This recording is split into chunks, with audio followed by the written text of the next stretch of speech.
Hey guys, it's Lucid, and we are announcing the start of the next tournament. I think I'm going to make it a sort of annual event.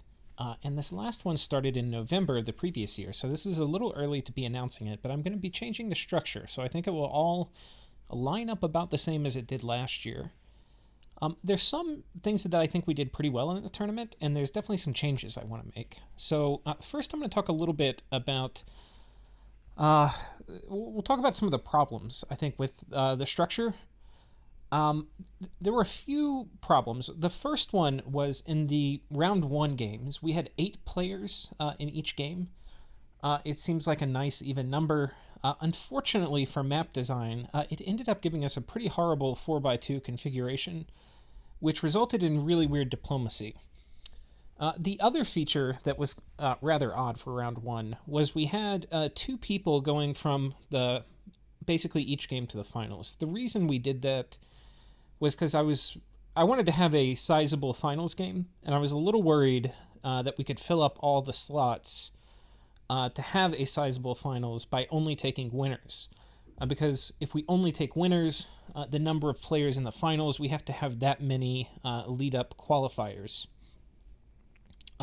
Anyway, so what we're going to do instead is we're going to be having 9 players rather than 8, and that gives us a much more comfortable 3x3 configuration for players being laid out on the map. That way your northern neighbor and your southern neighbor are not going to be the same.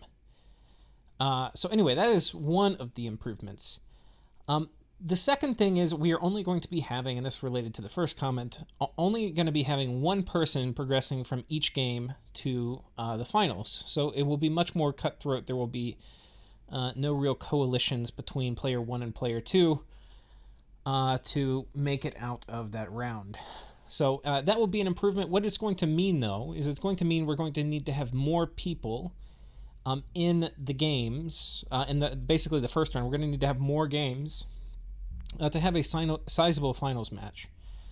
I'm not actually worried about that. I think the tournament we filled up the tournament within 24 hours the last time, and we had a lot of people that wanted to join that couldn't, which is a little unfortunate because a lot of the times, a lot of the people that wanted to join, like there were some really good players that wanted to join that unfortunately I had to say no to because the final, it was just closed. We didn't have any more room. The other thing that I think was a bit weird in the setup for this was we had the winner's bracket and the dreamer's bracket. And the criteria for entering the winner's bracket was you need to have won a game before, a multiplayer game. It could be a blitz, it could be whatever. You need to have won one.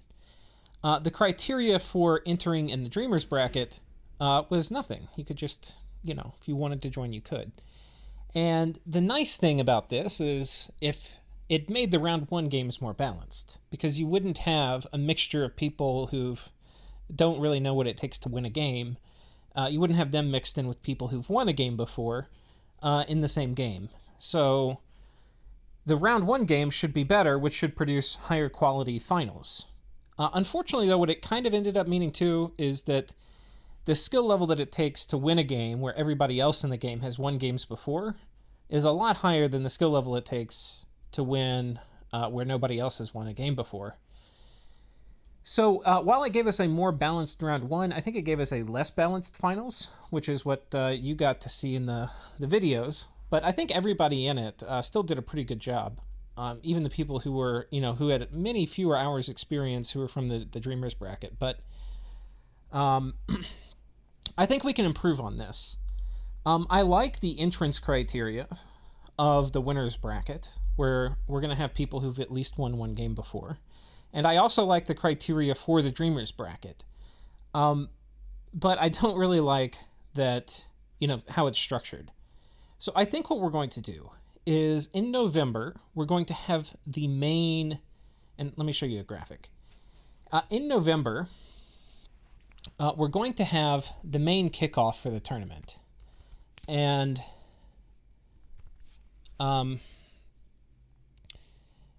this is going to be where we have all of the kind of winner's bracket games.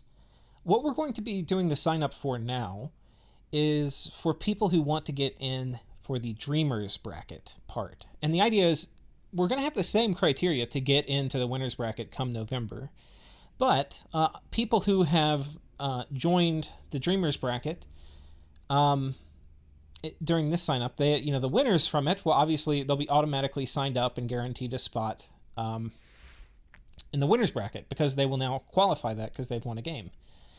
Now, even some of the losers of the Dreamers bracket may make it into the winners bracket if they have won a game somewhere else over the next 3 months between now and November. And that's perfectly fine. But one thing I want to do, and one of the reasons I want to include a Dreamers bracket and not just have like a winners bracket, one of the reasons I want to is I want to get more people involved in multiplayer too. That's kind of a side objective of this.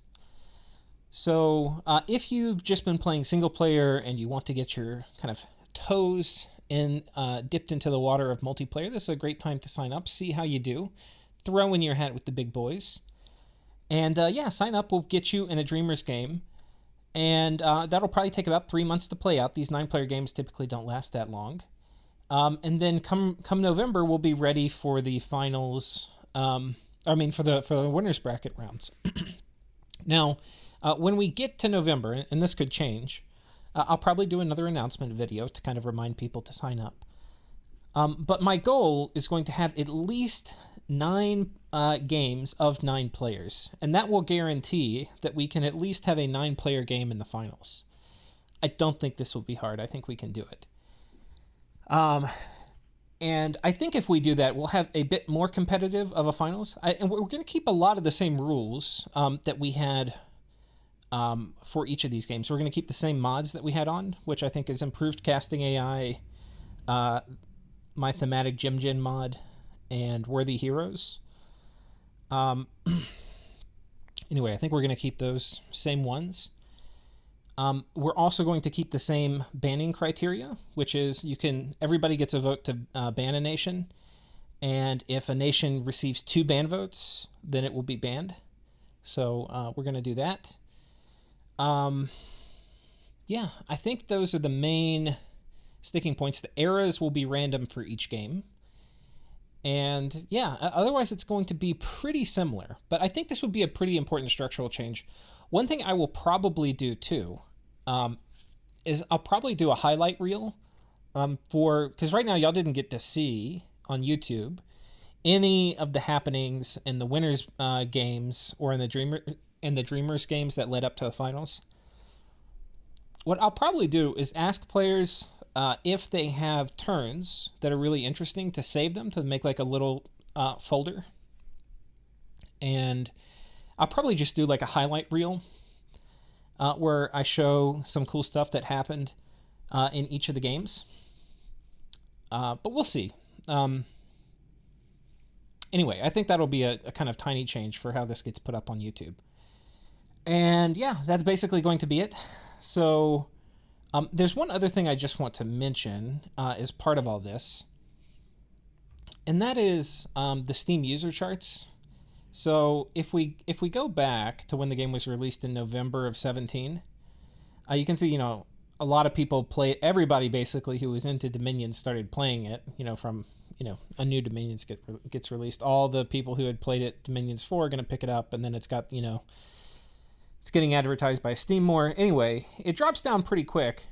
And you can't really tell from this part, but if I scoot the graph over, so like once the initial surge is down, you can really see that the Steam numbers for like how many people are playing on Steam have really picked back up. And a lot of people play it not through Steam, like they just use the executable without going through the Steam interface, which you basically have to do if you're going to use it in offline mode or something. So anyway, I think these charts are a pretty big underestimate of the total player base, but I think it probably represents it. So if this number is going up, I think the player base is going up. And we've definitely seen it on the multiplayer servers. We're seeing more and more people joining the multiplayer scene. We're having to add more multiplayer servers, or the Clockwork Hound admins are definitely having to do that. So anyway, all good things for a game I love and care about. to see the multiplayer scene growing. So if you're one of those people, maybe you've been watching videos, maybe you find it interesting, you want to get into the multiplayer scene, this is a great time to try. I've got a link in the description. Come over to my Discord channel, sign up to get in one of the games. I'll mention now what you need to do to prepare and what kind of the base expectations are. The turns are going to be about 1 per day. And at the beginning, the turns are going to take like 10 minutes a day. By turn 30 or something, it'll probably be like a 20-30 minute a day commitment. If you need an extension, people are usually pretty generous about giving those to you when you need them. But if you don't think you can do, 20 minutes a day, then probably better to not sign up. Yeah. And then once we get to the late game, which a lot of these 9-player games really don't get to. A lot of times 9-player games are really only going to get to like turn 50 or something, or 60. Anyway, once you start getting to 70 and stuff, turns can take, a few hours. But at turn 50 and stuff, it still only takes, an hour, like 50 minutes, or like 30 minutes or something. So, yeah. Yeah, it's a great time to sign up if you've got the time commitment. Come over to my Discord. We'll get you set up, plugged into a game. And, yeah, looking forward to the 2020 tournament finals. So, see you guys in the game.